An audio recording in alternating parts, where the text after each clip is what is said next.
लेकिन Covid protocols का ध्यान रखना है। मैं फिर आपको याद दिला दूं, क्योंकि इस प्रोटोकॉल का पालन नहीं हो रहा है।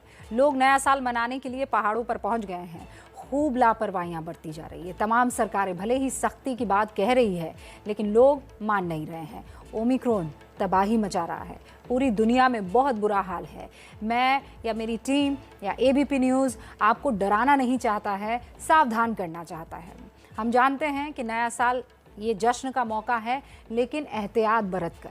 कोरोना महामारी को 2 साल हो गए हैं। पिछले 2 सालों में इस देश ने और दुनिया ने बहुत कुछ खोया है। अभी भी हालात ठीक नहीं हैं और ज़्यादा ख़राब होने की आशंका है, क्योंकि अब रोज़ पूरी दुनिया में अभी तक के सबसे ज़्यादा केसेस आए हैं। इसीलिए हम लोगों से ये अपील कर रहे हैं, आगाह कर रहे हैं कि वो कोविड प्रोटोकॉल का पालन करें, नए साल में वायरस से बच कर रहें और फिर नए साल को खुशामदीद कहें।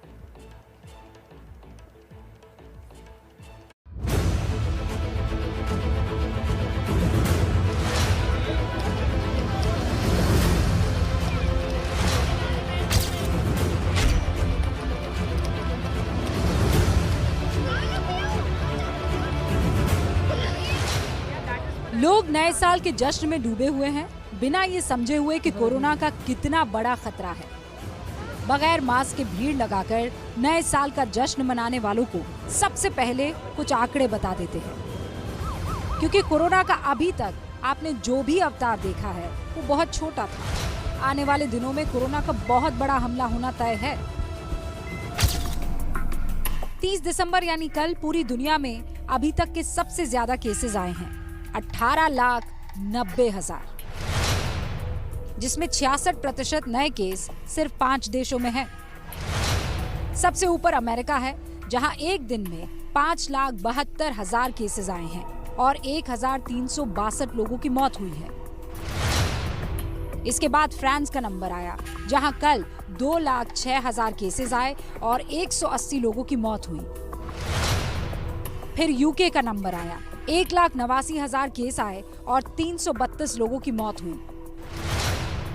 चौथे नंबर पर स्पेन रहा, जहां एक दिन में 1,61,000 केसेस आए और 74 लोगों की मौत हुई। फिर इटली का नंबर आया, 1,26,000 केसेस, 156 लोगों की मौत। भारत में भले ही कोरोना के केसेस कम दिख रहे हो, लेकिन नए केसेस बहुत तेज गति से बढ़ रहे हैं। आंकड़े देख लीजिए आप। 27 दिसंबर को 6,358 केस थे, जो 28 दिसंबर को बढ़कर 9,195 हो गए। 29 दिसंबर को 13,154 का आंकड़ा पार हुआ और 30 दिसंबर को 16,764 केस एक ही दिन में दर्ज हुए। इसीलिए नए साल पर जश्न मना रही इस भीड़ से डर लग रहा है। भीड़ को आंकड़ों से क्या फर्क पड़ता है? अगर लोग डरते तो फिर मसूरी में ये बोर्ड ना लगा होता। लिखा है मसूरी फुल है। मसूरी में प्रवेश निषेध है, क्योंकि मसूरी में इतने लोग पहुंच गए हैं कि पुलिस को अब और लोगों को रोकना पड़ रहा है। बगैर होटल बुकिंग और RT-PCR नेगेटिव रिपोर्ट के आप मसूरी में दाखिल हो ही नहीं सकते। किस बात की चेकिंग चल रही है? RT-PCR और कोविड की डबल डोज, और मसूरी में जिसकी होटल बुकिंग होगी अभी सबसे पहले उन्हीं गाड़ियों को भेजें। जिसके पास मसूरी की होटल बुकिंग का पर्चा नहीं है उसको आप ऊपर नहीं जाने दे रहे? जी, क्योंकि मसूरी लगभग फुल हो चुका है। मसूरी में दाखिल होने के लिए भले ही पुलिस सख्ती दिखा रही है, लेकिन मसूरी पहुंचने के बाद कोई सख्ती नहीं है। यहाँ लोगों की भीड़ बहुत है, लेकिन मास्क लगाने वाले बहुत कम हैं। नए साल के जश्न को लेकर यहाँ पर तैयारियां तेज हो गई हैं। इस वक्त मैं मसूरी के मॉल रोड पर मौजूद हूँ। आप मेरे पीछे देख सकते हैं, यहाँ जो लोगों की आने जाने की जो है संख्या बढ़ने लग गई है। पहले की तुलना में हालांकि लोग यहाँ पर कम है, लेकिन इस बार जो है नए साल के मौके पर पुलिस प्रशासन ने भी सख्ती की थी, लेकिन जो मास्क को लेकर यहाँ पर बिल्कुल भी सख्ती पुलिस की तरफ से नहीं दिखाई जा रही है। कई सारे लोग आपको ऐसे दिखेंगे जिन्होंने मास्क नहीं पहना हुआ है। यहाँ पर कई लोग हैं, इनसे हम बात करेंगे। सर, कहाँ से आए हो आप? दिल्ली से आए सर। ओमिक्रॉन के मामले बढ़ रहे हैं, मास्क ये देखिए इस तरीके से जो है यहाँ पर जो है। सर, कहाँ से आए हो आप?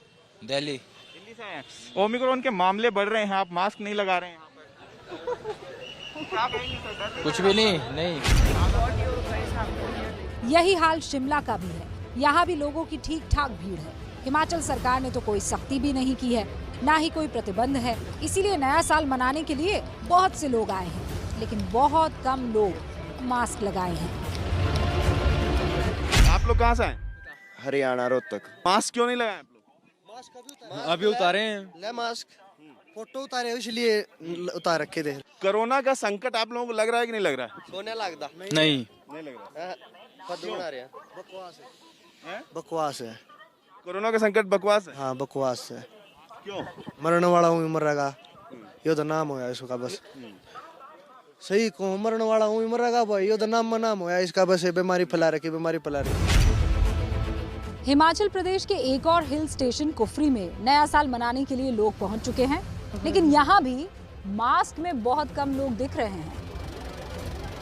शिमला के कुफरी पिकनिक स्पॉट पर लोग आए हुए हैं, सैलानी, और साल के आखिरी दिन आनंद ले रहे हैं। इन जनरल क्या देखने को मिल रहा है? लोग मास्क वगैरह पहन रहे हैं कि नहीं पहन रहे हैं? नहीं, मास्क वगैरह तो लोग पहन रहे हैं, लेकिन वही है कि फॉलो कम कर रहे हैं लोग। आपने देखा बहुत सारे लोगों को, क्या बहुत सारे लोग ऐसे भी दिख रहे हैं जो मास्क लेकर के भी नहीं चल रहे? हाँ, बहुत ऐसे लोग भी हैं जो लेकर भी नहीं चल रहे हैं, और बहुत ऐसे हैं जो लेके चलने बट यूज नहीं कर रहे हैं।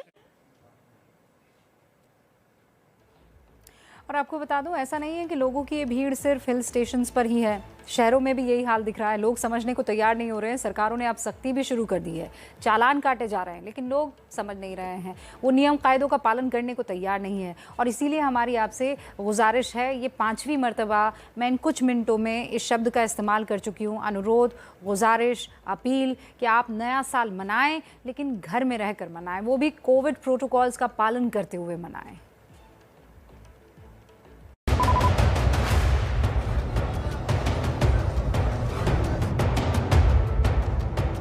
दिल्ली में सख्ती के लिए गाइडलाइंस जारी हैं, जिसके तहत बाजारों में रेस्ट्रिक्शंस हैं, लेकिन बावजूद उसके न्यू ईयर से एक दिन पहले बाजारों में काफी भीड़ है।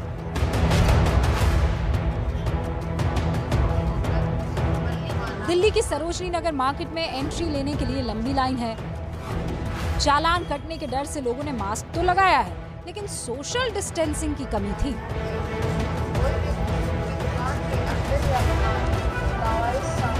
डीडीएमई की गाइडलाइंस के मुताबिक राजधानी दिल्ली में कई सारे रिस्ट्रिक्शंस कर दिए हैं, तो वही रिस्ट्रिक्शंस मार्केट में भी अब पूरी तरह से इम्प्लीमेंट किए जा रहे हैं। आपको दिखाते हैं इस वक्त दिल्ली के सरोजनी नगर मार्केट में क्या है हाल। ये इस वक्त जो आप तस्वीरों में एक लाइन देख रहे हैं, ये लाइन है मार्केट के बाहर की। बारी बारी से लोगों को मार्केट के अंदर एंट्री दे रहे हैं। अब आपको मार्केट के अंदर की हम तस्वीरें एक बार दिखा देते हैं कि आप देखिए इस तरह से ऑड इवन के हिसाब से सरोजनी नगर मार्केट में जो दुकानें हैं वो खुल रही हैं। लोग हैं जो मार्केट में शॉपिंग के लिए आए हैं, उनके चेहरों पर मास्क दिखाई दे रहा है कि जो सोशल डिस्टेंसिंग है उसका नामो निशान जो है वो नजर भी नहीं आ रहा है।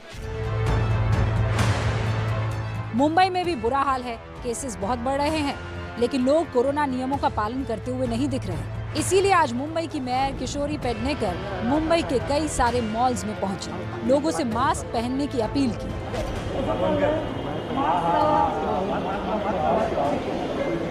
किसी को डराना नहीं है, हमें लोगों में अवेयरनेस लाना है और उनको कहना है कि मास्क ज़रूरी है। अपना महाराष्ट्र, अपनी मुंबई लॉकडाउन की तरफ नहीं जाना चाहिए, तो बचना है तो 2 वैक्सीन कंप्लीट करो और मास्क लगा के भीड़ में कम जाओ।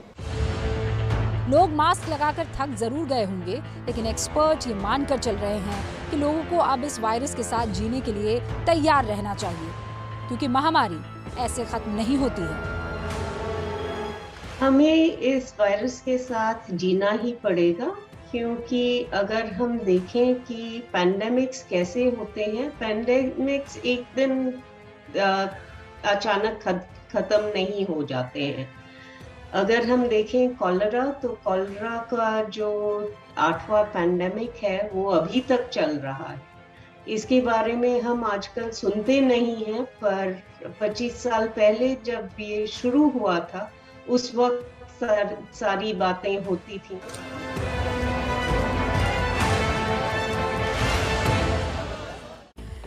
देखिए, साल के आखिरी दिन वैसे तो जश्न और पार्टी के नाम होता है, लेकिन आपको पता है उत्तर प्रदेश में आज पूरा दिन एक्शन, ड्रामा और पॉलिटिक्स इनके नाम रहा।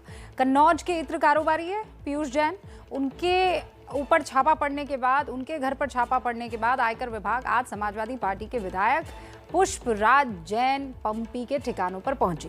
ये वही पंपी जैन है जिन्होंने 9 नवंबर को समाजवादी इत्र लॉन्च किया था। सिर्फ 1.5 महीने बाद देश भर में पंपी के 50 से ज्यादा ठिकानों पर छापे पड़े। यूपी में रेड पर राजनीति पहले से ही चल रही थी। इस छापे के बाद पारा और बढ़ गया और चढ़ गया। अखिलेश ने बीजेपी पर नफरत की दुर्गंध फैलाने का आरोप लगाया। बीजेपी ने भ्रष्टाचार के इत्र से पलटवार किया। सवाल यह है कि इत्र के कारोबारियों पर इस रेड का क्या कोई चुनावी इम्पैक्ट होने वाला है? इस रेड का पूरा सियासी विश्लेषण अब हमारी रिपोर्ट में देखिए।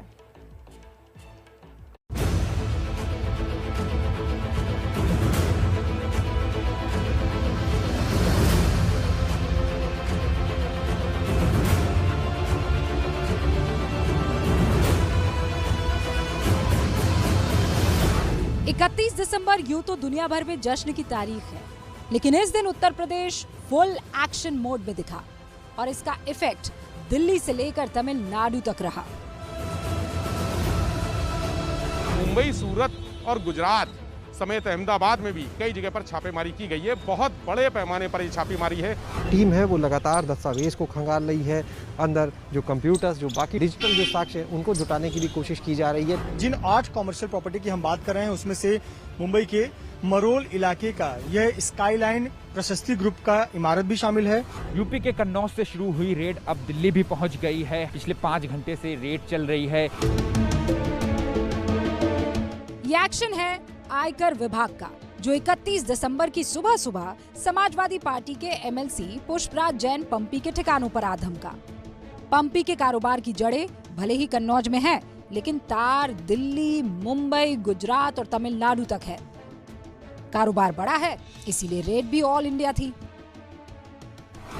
आयकर विभाग ने कन्नौज, कानपुर, लखनऊ, हाथरस, नोएडा, दिल्ली, मुंबई, सूरत और तमिलनाडु के डिंडीगल में एक साथ छापे की कार्रवाई की। ये छापामारी 50 से ज्यादा ठिकानों पर हुई। कन्नौज के इत्र कारोबारी पीयूष जैन के ठिकानों पर हुई छापेमारी के बाद आयकर विभाग की दूसरी बड़ी रेड थी ये, जिसमें पंपी जैन के साथ साथ उनके सहयोगियों और रिश्तेदारों के भी ठिकाने तलाशे गए। तमाम कंपनियां जिनसे वो सप्लाई करते थे, जिनसे पेमेंट लेते थे, उनके रिकॉर्ड्स खंगाले जा रहे हैं। अभी ये छापेमारी की शुरुआत है। जो इनकम टैक्स के सूत्र हैं, उनका कहना है कि अभी कुछ रिकॉर्ड जब्त किए गए हैं, कुछ कैश भी मिला है, लेकिन ये कैश कितना है ये अभी साफ नहीं किया है। गिनती चल रही है, तमाम रिकॉर्ड्स की, कैश की सूची बनाई जा रही है। ये छापेमारी अभी लंबे समय तक जारी रहने की उम्मीद है। सूत्रों के मुताबिक देर शाम तक चली छापेमारी के दौरान आयकर विभाग ने कुछ इलेक्ट्रॉनिक डिवाइसों समेत कुछ मोबाइल फोन और बड़ी मात्रा में दस्तावेज अपने कब्जे में लिए हैं। सूत्रों ने बताया कि देर शाम तक चली छापेमारी के दौरान भारी मात्रा में कैश तो बरामद नहीं हुआ, लेकिन जो दस्तावेज बरामद हुए हैं वो आने वाले दिनों में इन लोगों के गले की हड्डी बन सकते हैं। फिलहाल आयकर विभाग बरामदगी की जानकारी नहीं दे रहा, लेकिन एबीपी न्यूज को सूत्रों से मिली जानकारी के मुताबिक अफसरों को 100 करोड़ के बोगस शेयर की ट्रेडिंग का पता चला है। इसके अलावा मनी लॉन्ड्रिंग के सुराग भी मिले हैं, जिसकी ईडी जांच कर सकती है। पंपी जैन के ठिकानों से आयकर विभाग ने नकदी और जेवरात भी बरामद किए हैं, जिसकी कीमत का अंदाजा लगाया जा रहा है। और साथ में आयकर विभाग ने बहुत से इलेक्ट्रॉनिक डिवाइस भी जब्त किए हैं। उत्तर प्रदेश की चुनावी राजनीति में कन्नौज के पीयूष जैन पर छापे का मुद्दा पहले से ही गरमाया हुआ है। अब समाजवादी पार्टी के ताकतवर विधायक पर एक्शन हुआ तो सर्दी के मौसम में भी सियासी गर्मी बढ़ सी गई।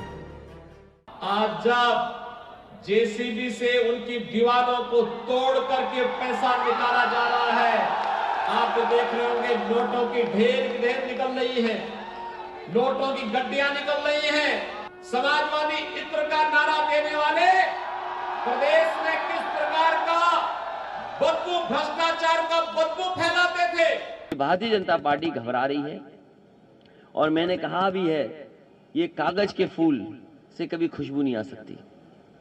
ये झूठ के फूल वाले लोग हैं। ये झूठ का फूल है भारतीय जनता पार्टी। ये कागजी फूल है, ये कभी सुगंध पसंद नहीं कर सकते। कन्नौज के इत्र पर छिड़ी जंग की चिंगारी अयोध्या से भी उठी। गृह मंत्री अमित शाह राम जन्मभूमि शिलान्यास के बाद पहली बार अयोध्या पहुंचे थे। यहाँ उन्होंने एक रैली में छापे को लेकर समाजवादी पार्टी पर हमला बोला। ये सपा बसपा बुआ बबुआ यूपी को आगे ले जा सकते हैं क्या?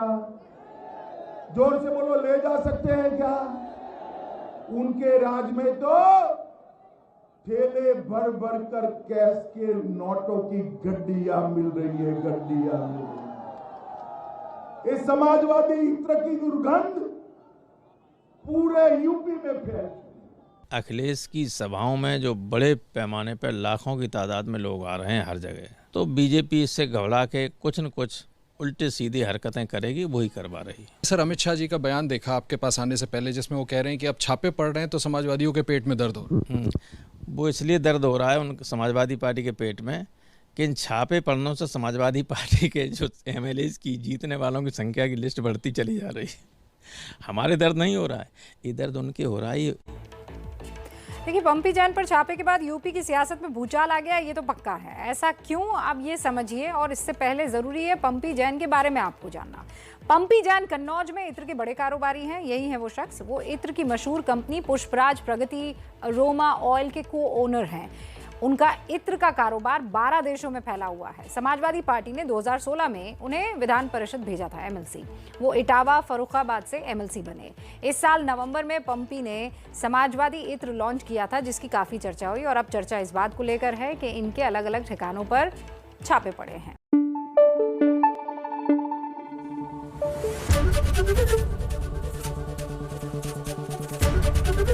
ABP न्यूज़ आपको रखे आगे।